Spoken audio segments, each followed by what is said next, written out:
participación del doctor George Hermel Sotomayor Rodríguez, fiscal de Chimborazo, a quien le agradecemos por haber aceptado la invitación de la Dirección Provincial del Consejo de la Judicatura de Zamora Chinchipe y la Escuela de la Función Judicial. Antes de iniciar, me permito realizar las siguientes recomendaciones. Con la finalidad de registrar su asistencia, cada participante debe ingresar a la plataforma Zoom con sus nombres y apellidos. Favor no usar sobrenombres. De igual manera, por favor, pueden registrar sus nombres completos, número de cédula y correo electrónico en la sección del chat. Es importante mantener sus cámaras encendidas. Esto se considerará para entregar el certificado. Colocarse en un lugar cerca del Wi-Fi para tener mejor señal y evitar el uso de YouTube, Netflix, entre otros, mientras dure el video conversatorio. Los micrófonos se encuentran silenciados para evitar intransferencias. Las preguntas se las debe plantear únicamente por escrito en la sección del chat y se dará respuesta al finalizar la ponencia. Para iniciar con la actividad, invitamos a la directora provincial del Consejo de la Judicatura de Zamora Chinchipe, doctora Ivonne Romero Lozano, quien dará las palabras de bienvenida al evento. Muy buenas tardes con todas y con todos. Reciban en primer lugar saludos cordiales a todos los profesionales del derecho de la provincia de Zamora Chinchipe. Con el afán de continuar con la ejecución de las actividades de capacitación, la Dirección Provincial de Zamora Chinchipe y la Escuela de la Función Judicial se ha definido una nueva metodología de capacitación basada en la utilización de los medios telemáticos en tiempo real. Y es así que llevaremos adelante el conversatorio jurídico sobre el Código Orgánico General de Procesos, COGEB, y el Código Orgánico Integral Penal, COIP, durante la emergencia sanitaria por el COVID-19. En tal virtud, para el día de hoy se desarrollará un nuevo video conversatorio jurídico con la temática Garantías Penales en materia penal, actividad que tendrá como ponente al doctor George Sotomayor Rodríguez, fiscal de la provincia de Chimborazo, recalcando que los procesos de capacitación se enmarcan dentro del segundo eje de fortalecimiento institucional a través de la capacitación, evaluación y tecnificación de los servidores judiciales. Quiero agradecer a todas y a todos por haber acogido esta invitación y espero y estoy más que segura que todas las inquietudes planteadas el día de hoy serán despejados por nuestro ponente. A continuación, me permitiré dar lectura a un extracto de la hoja de vida del doctor George Sotomayor Rodríguez. Sus estudios los ha realizado. Los estudios realizados son licenciado en Ciencias Políticas, Sociales y Económicas por la Universidad Nacional de Loja, doctor en Jurisprudencia y abogado de los Tribunales y Juzgados de la República por la Universidad Nacional de Loja, diplomado en Rediseño Curricular y de la Práctica Modular por la Universidad Nacional de Loja, diplomado superior en Elaboración de Proyectos Educativos por la Universidad Nacional de Loja, diplomado en Criminalística por la Universidad Antúnez de Mayolo del Perú, diplomatura en Estudios de Derecho Penal DUE Process of Law Theory Moderna, Universidad Católica de Los Ángeles de Chimbote de Perú, diplomatura en Altos Estudios en Derecho Penal, Adelantamiento de la Barrera de Protección en el Derecho Penal, Universidad Católica de Los Ángeles de Chimbote del Perú, especialista en Derecho Penal y Justicia Indígena por la Universidad Uniandes de Ambato, magíster en Derecho Penal y Criminología por la Universidad Uniandes. Su trayectoria laboral es ex asesor jurídico del Consejo Provincial de Tránsito de Zamora Chinchipe, ex director administrativo por 2 periodos del Consejo Provincial de Tránsito de Zamora Chinchipe, presidente del Colegio de Abogados en Zamora Chinchipe por 2 periodos, profesor de la Universidad Autónoma de los Andes, Uniandes, Extensión Riobamba, desde 2009 hasta la presente fecha, y profesor de Condues Poch de la Escuela Superior Politécnica de Chimborazo, desde el 2013 hasta diciembre del 2015. Total de cátedra universitaria en diferentes universidades del país por 29 años. Fiscal del Chimborazo desde octubre del 2018 hasta la presente fecha. Mi estimado doctor George Sotomayor Rodríguez, bienvenida y agradeciendo de todo corazón la participación y el apoyo a nuestra dirección del Consejo de la Judicatura. Bienvenido y usted tiene la palabra. Muchas gracias. Muy buenas tardes, doctora Ivonne Romero, directora del Consejo de la Judicatura en Zamora Chinchipe. Diego Ortiz, nos conocemos por este medio. Muchas gracias por esta invitación.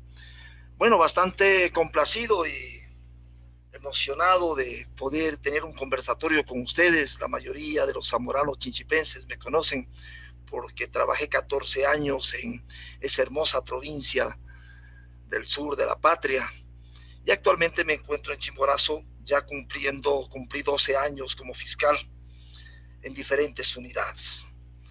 Bien, me conocen un poco de pequeña trayectoria en el campo del derecho, y es propicia la ocasión para poder contribuir de la mejor manera en este acertado conversatorio que lo realiza el Consejo de la Judicatura en Zamora Chinchipe.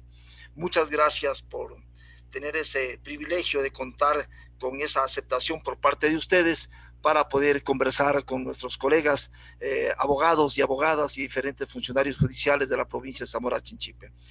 Evidentemente, cuando hablamos de garantías penales, encontramos algunos principios que conllevan a que se garantice a las partes, a los involucrados, a las víctimas, a los procesados, a todos quienes tienen de una o de otra manera que intervenir en los procesos penales. Desde ahí que el constituyente ya incorpora precisamente en el artículo 76 de la Carta Constitucional las garantías básicas de un debido proceso, y lógicamente que cuando se habla en materia penal y en otras materias, por supuesto, porque el debido proceso entra en todas las áreas del derecho, pero nosotros vamos a referirnos específicamente en lo que corresponde a el debido proceso en materia penal.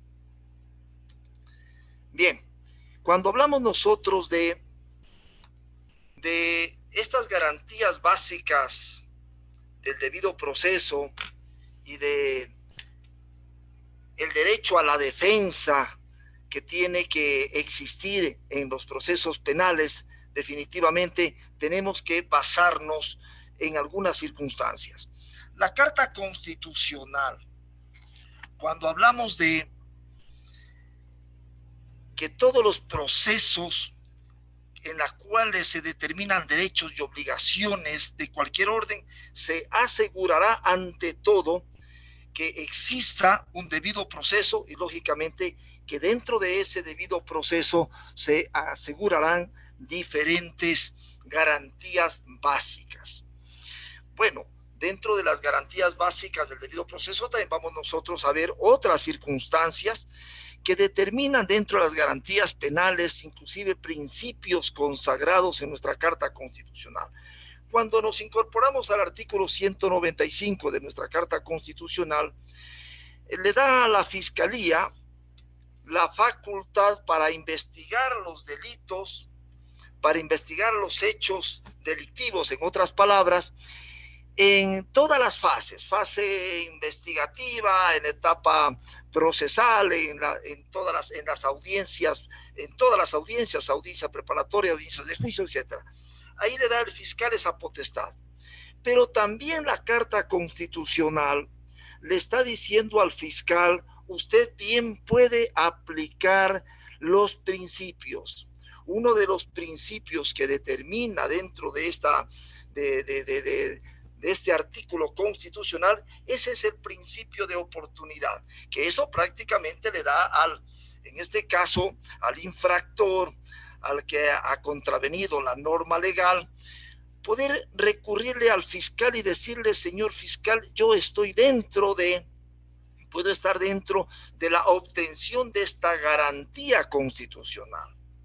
Y lógicamente nos dice en el artículo 410 que es el fiscal el titular de la acción penal, y es el fiscal el que va a pedir, y en el artículo 411 le dice al fiscal que bien puede aplicar este principio de oportunidad. Lógicamente que tiene que tener algunos requisitos básicos o requisitos esenciales para poder que no contravenga a la norma constitucional. Entre ellos, el 410 determina lógicamente que la pena no debe pasar de 5 años,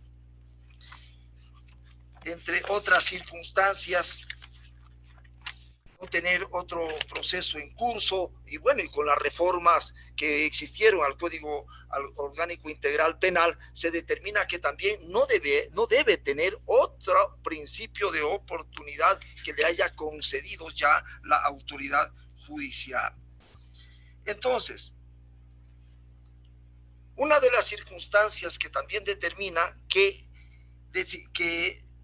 para optar por este principio no se debe en infracciones que no comprometan gravemente el interés público y que no vulneren los intereses del Estado. Ahora bien, vamos a aplicar el principio de razonabilidad. El principio de razonabilidad es uno de los principios que le consagran al juez dentro de su esfera de acción. Es un principio que no se encuentra en nuestra Carta Constitucional, no se encuentra en el Código Orgánico Integral Penal, pero es un principio internacional. Aparte del iuria nubit curia, que sí le faculta al juez, que además le dice que debe conocer el derecho, y si no lo conoce, lógicamente, que debe aprenderlo, no debe estudiarlo. Entonces, cuando nosotros planteamos, es una de estas garantías que tiene en este caso el procesado, de que se le extinga la acción utilizando un principio que nos dice la Carta Constitucional en el artículo 195. Bien puede aplicar el principio de oportunidad y el de mínima intervención penal. Sin embargo, el juez dice, no le concedo. Me dijo un juez en alguna ocasión, porque aquí sí hay delito. Precisamente porque hay delito.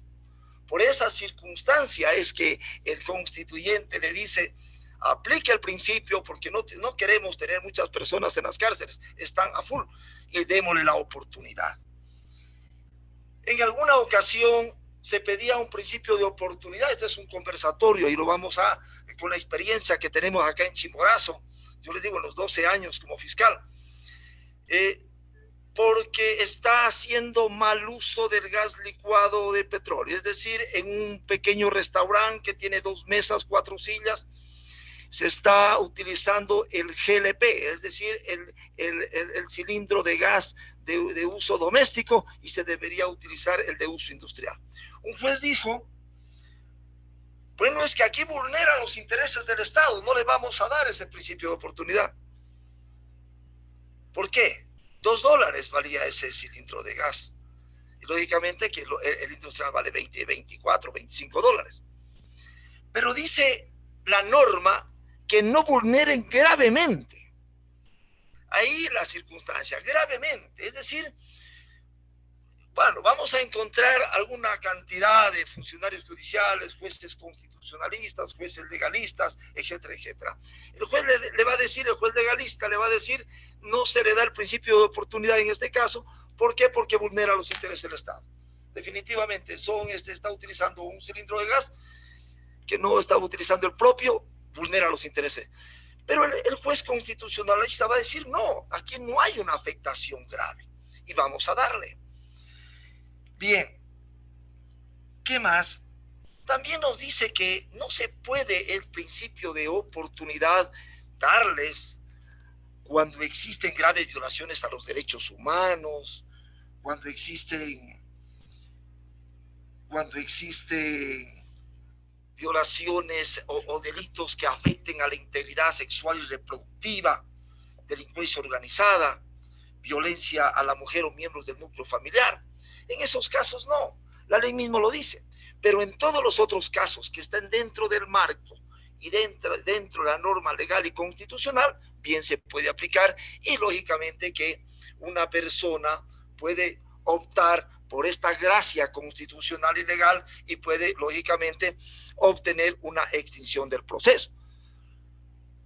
Lógicamente que con ello, ¿qué ganamos? ganamos viabilidad, ganamos celeridad, ganamos economía procesal y le damos una sola vez, porque con las reformas al Código Orgánico Integral Penal ya no puede darse una nueva oportunidad a las personas. Bien, la misma Carta Constitucional en el artículo 190 establece que existen igual medios alternativos de solución de conflictos y que estas prácticamente dentro de este espacio hace 20 años atrás no teníamos muchas formas de conciliar, porque la mayoría de los procesos, los señores jueces que me están escuchando, antes del año 2000, teníamos el Código Orgánico, teníamos el Código Penal y no teníamos bastantes garantías para poder dar una conciliación o medios alternativos de conciliación y arbitraje. Hoy, el artículo 663 del Código Orgánico Integral Penal determina que bien podemos nosotros conciliar, lógicamente dentro de los procesos que no contravenga a la norma jurídica. Entre ellos vamos a ver igualmente uno de estos requisitos para conciliar es que el delito no pase de 5 años. Igualmente, también nos dice en los delitos contra la propiedad que pueden conciliar hasta 30 salarios básicos unificados. Y cuando nosotros vemos el capítulo de los delitos contra la propiedad, vemos una gran cantidad de delitos.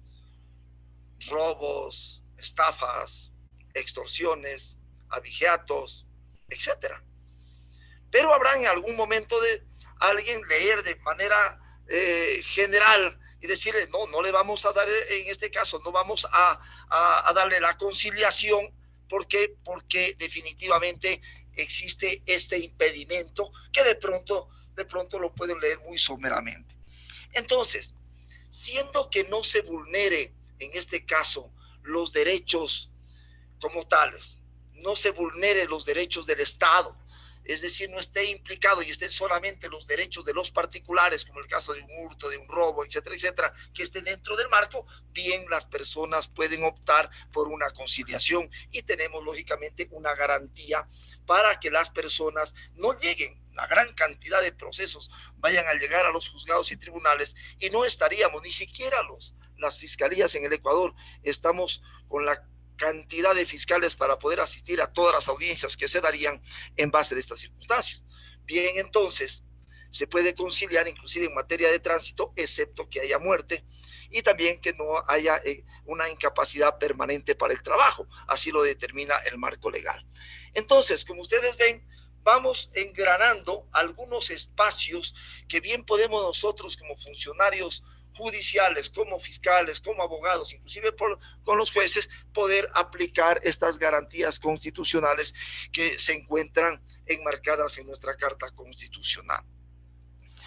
Bueno, se incorporó en el Código Orgánico Integral Penal, promulgado el 10 de agosto del 2014, se incorporó una norma que inclusive ahora las sentencias, acuérdense ustedes que el Código Penal antes del 2000 no podíamos dar la suspensión condicional de la pena, sino hasta los delitos que sean sancionados con una pena de 6 meses.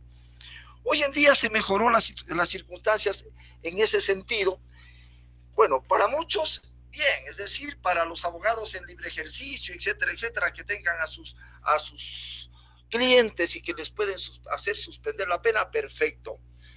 Para la sociedad de pronto sea un poco reprochable la suspensión condicional de la pena porque dicen que se le dio esa facultad, esa garantía que tiene el procesado para que no pague la pena, pero en el artículo 630 del Código Orgánico Integral Penal ya determina algunos parámetros para poderle suspender la pena y no que todo vaya definitivamente a la cárcel. De eso se trata. Acuérdense ustedes, señores funcionarios judiciales, que el Código Orgánico Integral Penal es un código que se constitucionalizó. Es decir, que hay muchos derechos, hay muchas formas de solucionar los conflictos, hay estos espacios como de la suspensión condicional de la pena, que en definitiva no hacen otra cosa que ayudar definitivamente para que las personas se reinserten, se reintegren a su ámbito familiar, laboral, y no vayan, en todos casos, vayan a pagar una pena en las cárceles o los centros de privación de libertad que se los conoce. Lógicamente que para obtener esa ventaja constitucional tienen que cumplir los requisitos que determina el marco legal. Porque si no cumplimos los requisitos que determina el marco legal, estaríamos frente a que estamos infringiendo un principio que se denomina el principio de legalidad. Cuando se infringe el principio de legalidad, es decir, que no se aplica la norma como está establecida en el marco legal, nosotros podemos ser sujetos de sanciones de carácter inclusive administrativas a través de un sumario administrativo, etcétera, etcétera, porque nos van a procesar administrativamente por manifiesta negligencia en el ejercicio de nuestros actos como jueces, como fiscales o como funcionarios en cada una de las áreas. Entonces, en esas circunstancias, fiscales deben de pedir o debemos de pedir lo que en derecho corresponde. Y los jueces, lógicamente, que van a actuar igualmente lo que en derecho corresponde para, lógicamente, no tener estos problemas de las denuncias que puedan existir por parte de ciudadanos y que nos puedan conllevar, inclusive de oficio, puede llegar un proceso a la judicatura para los sumarios administrativos disciplinarios de que nos apliquen el Código Orgánico de la Función Judicial como falta grave que se causa de destitución. Así parece que, si no estoy mal, el artículo 109 del Código Orgánico de la Función Judicial establece este tipo de sanciones. Bien, entonces decía que estas son algunas de las garantías que tiene el proceso penal. Otra de las garantías que tiene el proceso penal es que una persona no puede ser interrogada por ningún funcionario, así sea de carácter administrativo o policial, sin la presencia de un abogado. Yo hace algunos años atrás, cuando tomé una de las fiscalías, yo he pasado por un cantón, estuve en Chunchi, estuve en delincuencia organizada, estuve alrededor de 8 años, estuve en tránsito 1 año y medio y ahora estoy en administración pública alrededor de cerca de 2 años. Durante los 12 años he estado en diferentes unidades y he tenido una gran cantidad de experiencias dentro de las audiencias, miles de audiencias diría que hemos pasado en los juzgados y tribunales durante esos 12 años. Por eso les puedo decir, una ocasión tuve un caso que ya lo estaba armado y organizado. Llegó de la Contraloría General del Estado con indicios de responsabilidad penal en contra de un ciudadano. Este ciudadano, lógicamente, que habían emitido algún tipo de licencias falsas en una institución de tránsito y luego habían quemado los registros. Entonces, cuando llegó de mí, ya estaban prácticamente los registros quemados y había un tipo penal sobre destrucción de registros. Pero Contraloría inicia el proceso administrativo y toma versiones a todos los sospechosos dentro del área administrativa y ninguno había comparecido con abogado. Y les estoy hablando del área administrativa, es decir, estoy hablando en la Contraloría General del Estado de ese entonces. ¿Qué significa? Que como yo ya iba a pasar la audiencia, ya recogí el proceso, fui a la audiencia, el informe estaba anunciado como prueba de fiscalía. ¿Qué dijeron? Se violentó el debido proceso, se violentó la norma constitucional porque los sospechosos administrativamente no comparecieron ante la autoridad administrativa o ante los auditores de la Contraloría General del Estado con su abogado. Fue causa suficiente para que se declare el estado de inocencia de uno o dos procesados de ese entonces. Para que ustedes vean, otra de las circunstancias es que muchas de las veces yo trabajé con la unidad de drogas casi 8 años y me encontré con muchos malos procedimientos por parte de la policía de antinarcóticos, en el sentido de que mientras estábamos en un allanamiento, no podíamos, estábamos en un cuarto, no podíamos estar en otro, viendo cómo se está de pronto, cómo se estaba dando el procedimiento. Así que teníamos que cerrar todos los cuartos de una casa para ir cuarto por cuarto. Pero en minutos, cuando yo me descuidaba de algo en un procedimiento, ya el policía lo estaba picoteándolo en el estómago, etcétera, etcétera, etcétera. ¿A dónde está la droga? Dime, ¿quién más tiene la droga? Estas circunstancias no se puede hacer porque se lo está interrogando a un ciudadano que está de sospechoso en ese momento. ¿Qué pasa si este ciudadano en una audiencia con una fluidez va a explicarle al tribunal cómo fue el procedimiento y el tribunal le acepta lo que dice esta persona o 2 o 3 que de pronto declararon dentro de las formas como fueron interrogados por parte de la policía?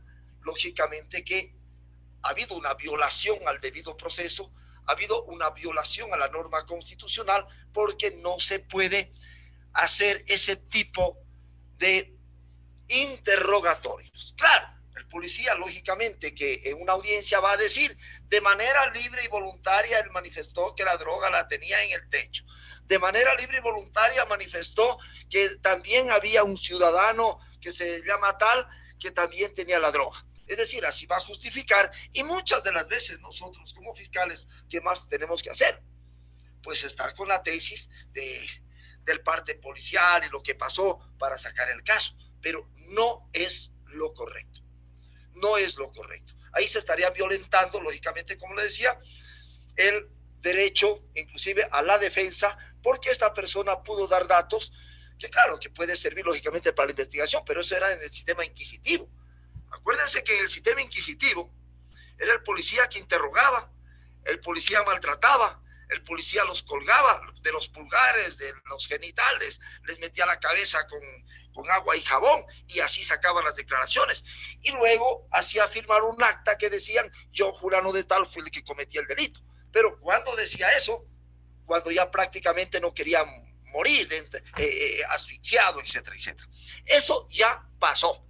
Hoy en día estamos frente a otro tipo de interrogatorios. Inclusive nosotros podemos interrogar a los como fiscales, hacer interrogatorios cuando acceden a hablar, porque el sospechoso también le da a la ley el principio de acogerse o el derecho de acogerse al silencio, que es una garantía que tiene el sospechoso. Ahora, en el Ecuador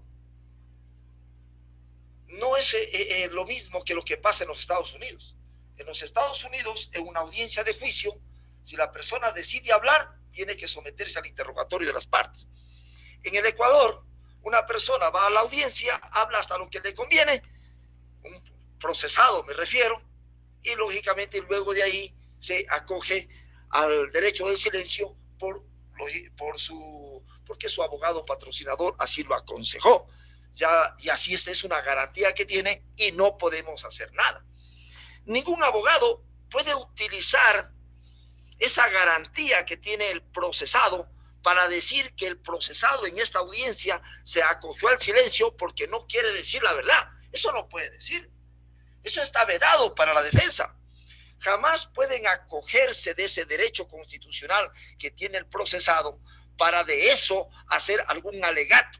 Ni siquiera eso. El señor juez ponente de un tribunal tiene que pararlo ipso facto. ¿Por qué? Porque no puede tomar esa garantía constitucional haciendo alegaciones al respecto porque no dio su testimonio. No así al testigo. El testigo tiene otras circunstancias. El testigo dio su versión en fiscalía y se lo llama hacia el tribunal. Es decir, que el testigo tiene que decir lo que conoce. Él no puede acogerse al silencio. Muchas de las veces también llegan a fiscalía y dicen, en calidad de testigo, o se los llama porque estuvieron ahí presentes en el lugar, pero dice, me acojo al silencio. No puede el testigo acoger el silencio. Puede decir, no sé, desconozco. Puede decir cualquier otra cosa, pero no acogerse al silencio. Bien, decíamos que dentro de estas garantías, también las víctimas dentro del proceso penal están garantizados con la protección de víctimas y testigos. Las víctimas pueden, de acuerdo a las circunstancias, pedirle al fiscal que el fiscal a su vez motive, porque dentro de las resoluciones que tienen que emitir las autoridades judiciales o quienes hacemos de una u otra manera función judicial, tenemos que motivar las resoluciones por así que es el mandato constitucional. Entonces, decía que en estas circunstancias van a haber este tipo de medidas que tenemos nosotros que tomar en el momento de poder motivar una resolución. Las resoluciones no se las puede motivar simplemente con algo superficial.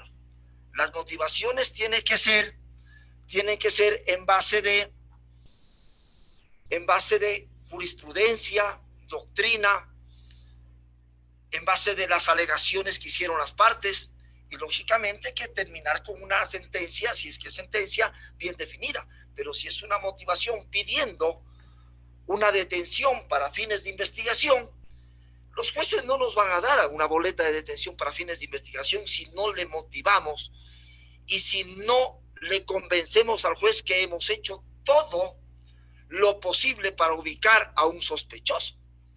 Entonces, esa motivación es la que nosotros tenemos que demostrar en una audiencia, que existen unos cuantos partes policiales referentes a la ubicación de esta persona. Documentos de las diferentes instituciones que nos pueden ayudar con servicios básicos. Diferentes formas de poder ubicar a través del policía judicial, a través del CNT, a través del Consejo Electoral, a través de la empresa eléctrica. Porque ya no podemos nosotros formular cargos si es que una persona no se encuentra legalmente notificada y dentro de la investigación fiscal. Y la investigación fiscal hay que notificarse de legal y debida forma, caso contrario también puede existir una nulidad. Y ustedes saben como funcionarios judiciales que las nulidades pueden acarrear responsabilidades de carácter inclusive administrativa y sancionatorias.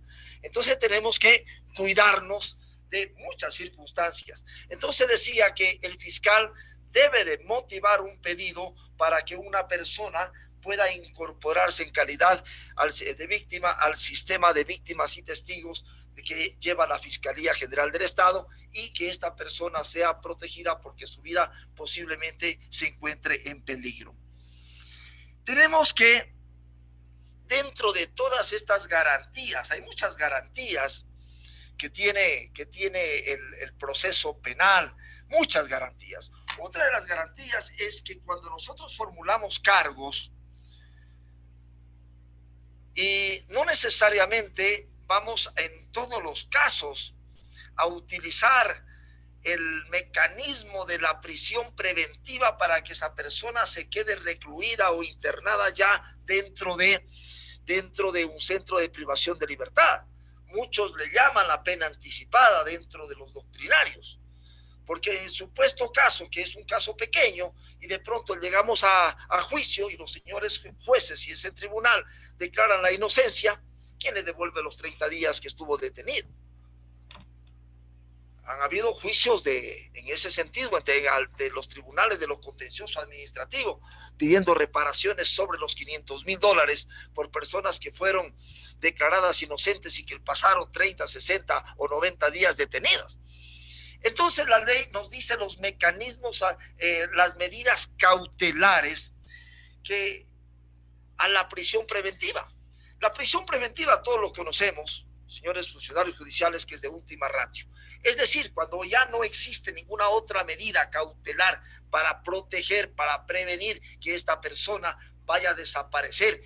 Es decir, para que esta persona, cuando no tiene arraigo social, laboral, comercial, educativo y una cantidad de arraigos que pueden existir, es decir, es una persona que viene de paso. De pronto en Riobamba vienen bastantes personas de Guayaquil, de Ambato, de otras provincias a delinquir acá. Entonces se hospedan en hoteles. Y no tenemos nada, vamos a una audiencia y no ha justificado absolutamente nada, pues lógicamente vamos a motivar las medidas cautelares que determina el artículo 522 del Código Orgánico Integral Penal. Decía que la prisión preventiva es la número 6, es la que definitivamente la última, pero se la debe pedir en último de los casos. Pero para pedir las medidas cautelares, y si fuera la de prisión preventiva, tenemos que fundamentar de legal y debida forma bajo los principios inclusive de necesidad, de proporcionalidad, etcétera. Si no motivamos con los principios constitucionales, decía, de necesidad y de proporcionalidad, etcétera, etcétera, definitivamente el juez nos va a negar. Claro, si ustedes revisan el Código Orgánico Integral Penal en el artículo 519, ahí existe la finalidad y tenemos que motivar cada una de esas, de estos numerales, que son 4, para que puedan los señores jueces emitir, lógicamente, sea una medida cautelar de carácter personal o también sea una medida cautelar de carácter de bienes, porque también vamos a justificar, de pronto tenemos que justificar si es en bienes, la provisión de enajenar, la retención del vehículo, etcétera, pero tomando en cuenta que la propiedad sea del procesado. Si no es del procesado, no vamos a pedir. Si estuvo manejando un carro que le prestaron, lamentablemente no le vamos a pedir la medida de orden real, porque el juez va a decir, es para el procesado. Claro, hay jueces que igual pueden analizar, no, pero usted estuvo manejando ese carro y ese carro se va a quedar aquí retenido. Bien, entonces existen algunas circunstancias que podemos nosotros prevenir y nosotros precautelar dentro del marco legal correspondiente. Y como van viendo, tenemos algunas garantías que tiene en este caso, que tiene el procesado, no estar con prisión preventiva durante el tiempo que dure la instrucción, sino estar defendiéndose de manera libre, de acuerdo lógicamente al tipo penal. Si una persona comete femicidio, una persona comete un asesinato, una persona comete un sicariato, que son delitos graves, definitivamente tenemos que motivar bien la prisión preventiva y debe quedarse lógicamente con prisión preventiva. Si no lo hacemos, bien, nos puede también caer el Consejo de la Judicatura y nos puede seguir un sumario por no haber pedido bien una medida cautelar, en este caso como la de prisión preventiva. Pero también existen medidas básicas, inclusive medidas de protección. Las medidas de protección son medidas que también se establecen con la finalidad de poder proteger fundamentalmente a la mujer. Hay una resolución de Corte, inclusive de Corte Nacional de Justicia, en la que los jueces tienen la obligación de dar medidas de protección cuando la vida de una persona se encuentra en peligro.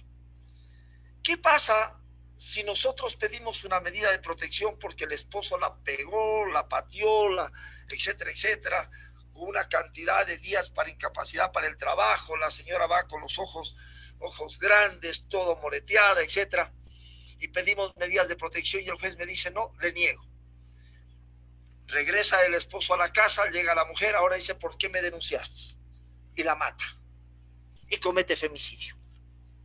¿Qué pasaría con el fiscal de pronto que sí pidió y el juez no le dio?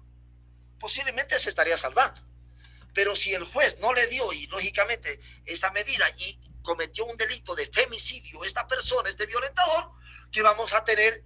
Definitivamente vamos a tener un problema inclusive de carácter administrativo para el funcionario judicial que no extendió la medida cuando tiene la obligación de hacerlo. En el artículo 558 del Código Orgánico Integral Penal nos hablan de algunas medidas de protección. Son algunas medidas que de una o de otra manera debemos de fundamentarles, no necesariamente en instrucción fiscal, porque las medidas de protección, con las resoluciones que tenemos de la Corte Nacional de Justicia, las podemos pedir inclusive en investigación previa. Inclusive en investigación previa. Cuando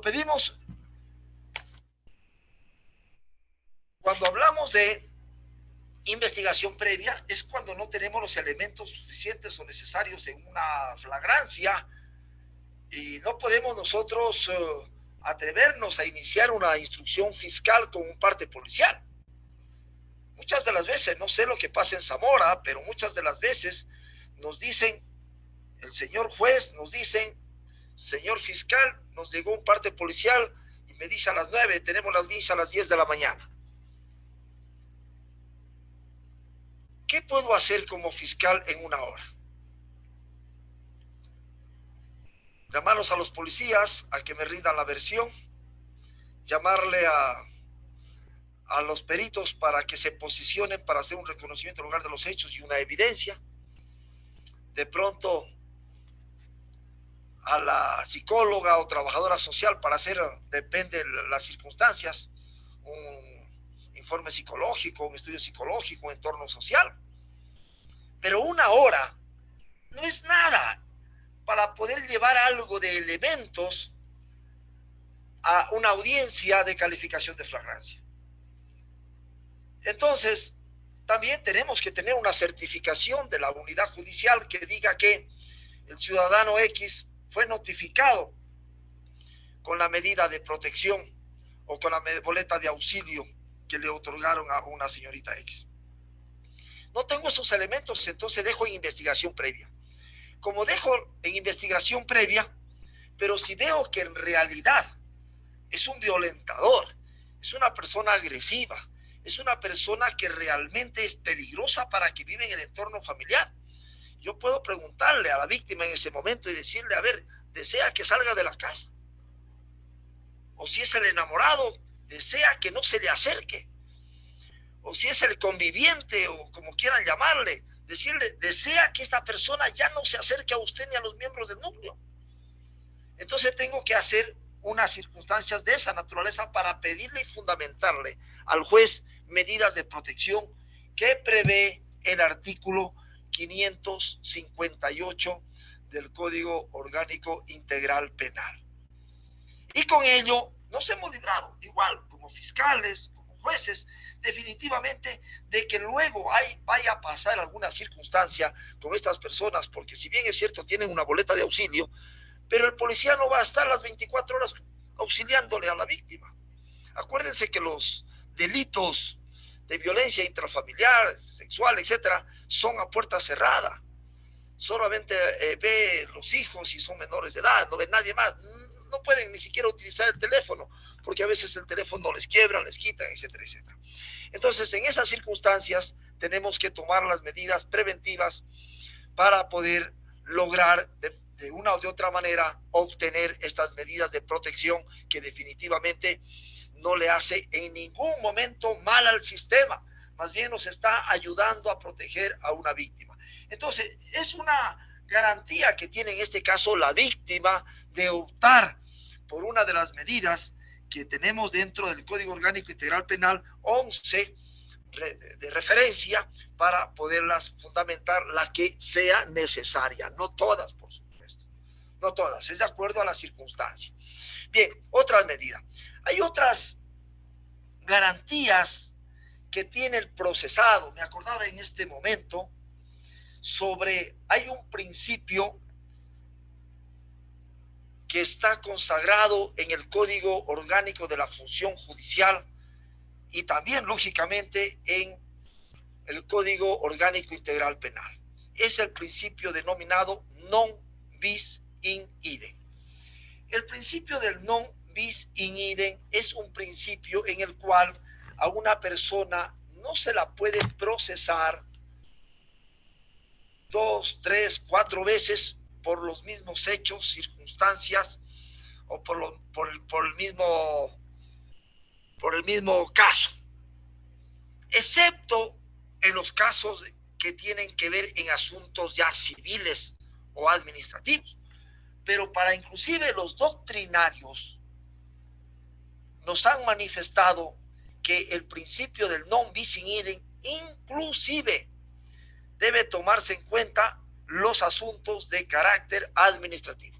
Les digo algo, lo que más sucede, un policía es llevado a asuntos internos por un proceso disciplinario, pero también llegó a fiscalía el proceso penal.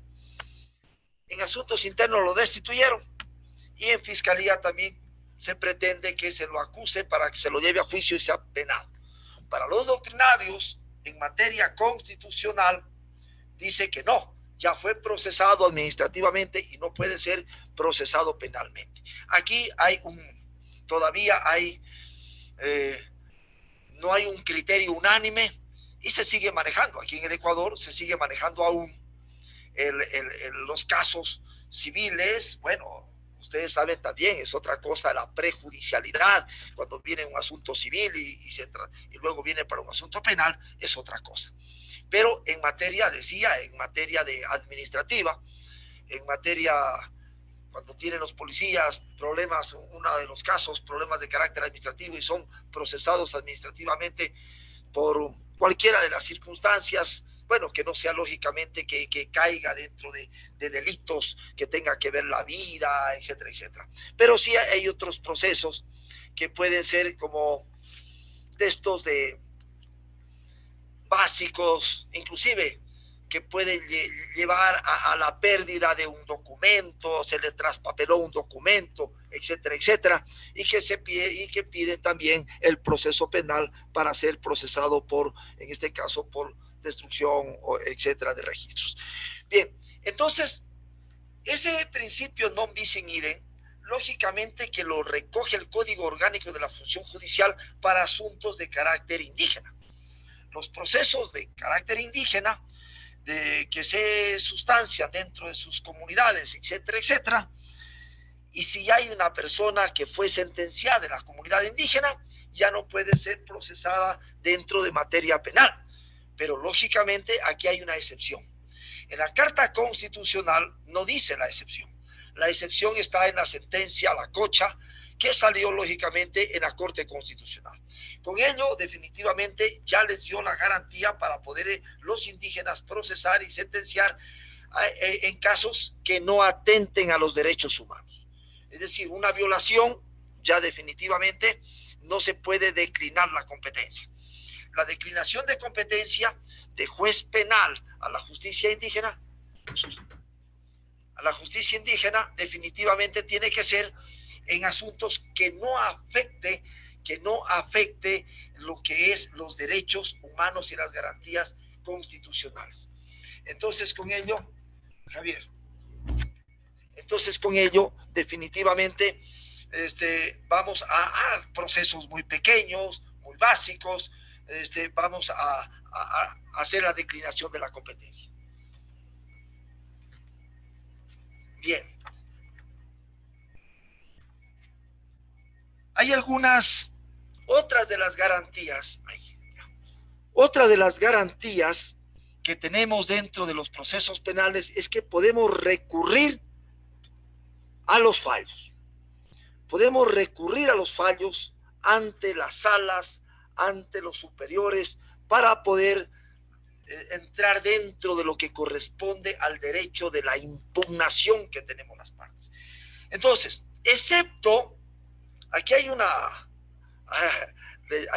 debe haber una reforma en el Código Orgánico Integral Penal, el Código Orgánico de la Función Judicial.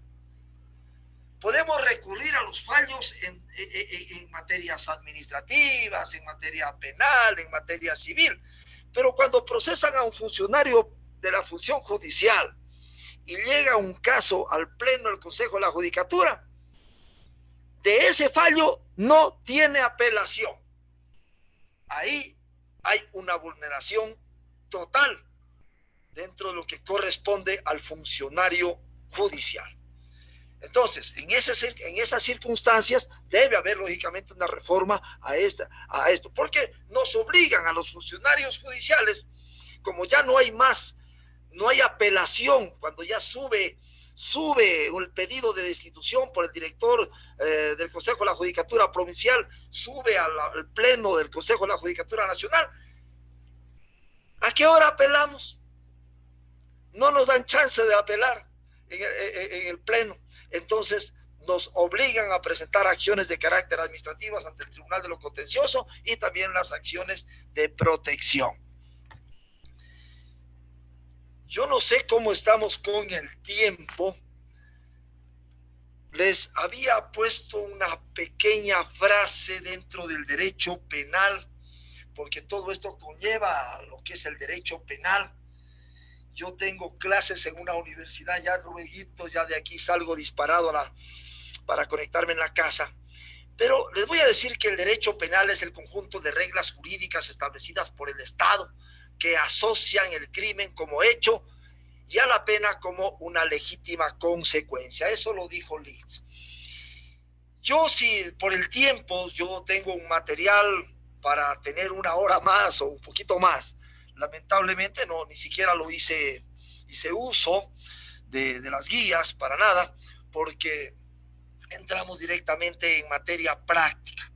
Sin embargo, si hay alguna pregunta, alguna inquietud que se pueda absolver, muy puntual, por supuesto, porque les explico que tengo esta circunstancia de las clases de la Uniandes. Yo soy profesor en esa universidad y tengo las clases virtuales justamente, y de aquí paso directamente ya, inmediatamente. Si no hay, bueno, por ahora de pronto dentro de la primera fase de la exposición, pues quedaría a disposición tanto la doctora Iván Romero como también de Diego Ortiz, si es que hay alguna inquietud para poderla auscultar. Doctor, sí, tenemos dos consultas hasta el momento. La primera sería, ¿se puede grabar a un agente de policía cuando éste insiste o obliga en el interrogatorio a un ciudadano sin la presencia de un defensor? ¿Cómo debe ser el accionar ciudadano en este caso? Bueno, si es que lo están interrogando a un ciudadano, si es un interrogatorio y es el sospechoso, definitivamente ese es un procedimiento indebido en la forma del interrogatorio. Bien puede el ciudadano grabar esta circunstancia. Un ciudadano puede grabar esa circunstancia. Eso ya han existido inclusive resoluciones, inclusive en consulta, que sí puede un ciudadano grabar este mal procedimiento. Y con ese procedimiento, lógicamente que han sido muchos, han sido hasta separados de las filas policiales en este tipo de actos cuando el procedimiento no es de acuerdo a la Constitución y de acuerdo a la normativa legal. Ajá. Ya, tenemos otra consulta, el doctor Julio López. En un delito del artículo 220 del COIP, ¿se puede pedir suspensión condicional de la pena? La ley es clarísima. La suspensión condicional de la pena en el artículo 630, yo les decía que nos dice exclusivamente en qué delitos. No nos dice en lo que corresponde a los delitos de droga. No nos dice. Al no decirnos en los delitos de droga, si ustedes ven, el numeral 4 del artículo 630 nos dice en qué delitos no se puede dar la suspensión condicional de la pena. Entre ellos dice, en los delitos contra la integridad sexual y reproductiva, violencia contra la mujer o miembros del núcleo familiar. No nos dice. Ahora, lógicamente que esa suspensión condicional de la pena se la puede dar. También hay una parte que si esta persona la encontramos vendiendo, la encontramos en tráfico, y si se prueba eso en la audiencia, estamos hablando que no es grave el caso. cuando hay de acuerdo al caso, en este caso se estaría comprometiendo la salud pública en general. Y si se está comprometiendo la salud pública en general, definitivamente el juzgador no le va a dar la suspensión condicional de la pena. Porque aquí, en el numeral 3 del 630, hay que tomarle muy en cuenta esa parte. Dice que los antecedentes personales, sociales y familiares del sentenciado, así como la modalidad y gravedad. En este caso, si es grave, así le encontraron 30 gramos, que es poco, pero lo encontraron vendiendo, cruce de manos, etcétera, etcétera, ya la modalidad es grave. Pero si una persona compró 5 gramos, 8 gramos, y en realidad compró, y de pronto puede ser inclusive un consumidor, pero la tabla no, la tabla me dice que en materia de cocaína pueden tener máximo, me parece que el registro oficial determina que para consumo 5 gramos. Pero si ya son 8, son 10 y era para consumo, definitivamente, y la Carta Constitucional nos dice que no se puede procesar a una persona enferma, que las adicciones son un problema de salud pública. Así nos dice la Constitución. Entonces ahí hay que ponderar. Ahí el juez debe con el principio de razonabilidad que decía al inicio, bien puede, en ese caso, suspender la pena e inclusive ordenar ¿a qué? A que esta persona vaya a un centro de recuperación de personas adictas, que eso sería lo más loable, y luego hacer el seguimiento para que, si es que esta persona cumplió, hemos cumplido también como operadores de justicia de que esta persona se rehabilitó. Doctor, tenemos una consulta. ¿Usted considera que una vez que se ha aplicado el procedimiento abreviado a un sujeto procesal, se le debería conceder también la suspensión condicional de la pena? ¿Cuál es su criterio sobre esta dicotomía? Bueno, hay un criterio ya de la Corte Nacional de Justicia en la que ya se prohíbe el doble beneficio. Hay una resolución que dice que si una persona ya se benefició del procedimiento abreviado, que es lógicamente una pena totalmente reducida de acuerdo a la norma, que puede ser hasta la tercera parte de la mínima, es decir, si son 3 años la mínima, puede ser hasta 1 año, y si es 1 año, puede ser hasta 4 meses. Ya no puede legalmente, no puede, de acuerdo a la normativa que tenemos, no puede hacer uso de la suspensión en esos casos en específico.